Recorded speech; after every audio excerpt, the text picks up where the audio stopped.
ஓம் ஸ்ரீ குருப்யோ நமஹ. இன்றைய பக்திச்சரத்திலே நாம் பார்க்க இருப்பது மீராவின் துண்டு. பிருந்தாவனத்தில் மீராபாய் இறைவனுக்கு படைப்பதற்காக உணவு சமைத்து வந்தாள். அவள் பக்திமயமான பாடல்களை பாடிக்கொண்டே சமைப்பது வழக்கம். ஒரு நாள் மீராபாய் நீராடாமலும் தூய ஆடைகளை அணியாமலும் சமைப்பதை கோவில் பூஜாரி பார்த்தார். இறைவனுக்கு நிவேதனம் செய்ய வேண்டிய உணவை இத்தகைய தூய்மையற்ற முறையில் மீரா சமைத்ததை அவர் கண்டித்தார். அத்தகைய உணவை கடவுள் கண்டிப்பாக ஏற்க மாட்டார் என்றும் கூறினார்.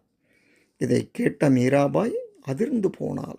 மறுநாள் முதல் நீராடி நல்ல உடை உடுத்தி கொண்டு மிகுந்த சிரத்தையுடன் சமைக்கலானாள்.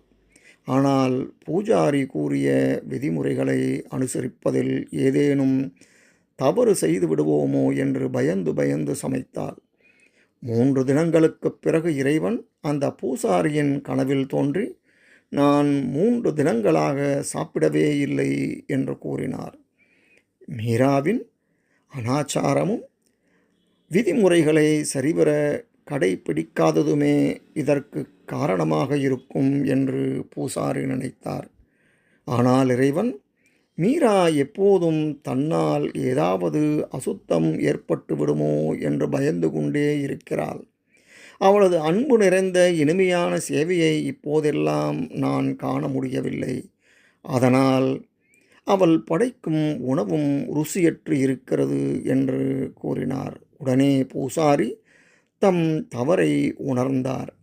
மீராபாயிடம் மன்னிப்பும் கோரினார். வழக்கம்போல் அவளது இனிமையான அன்பு நிறைந்த கைங்கரியத்தை தொடருமாறும் வேண்டிக் கொண்டார். என்னே ராகபக்தியின் மகிமை. அடுத்த பதிவிலே இன்னொரு தலைப்பிலே உங்களை சந்திக்கிறேன். நன்றி, வணக்கம்.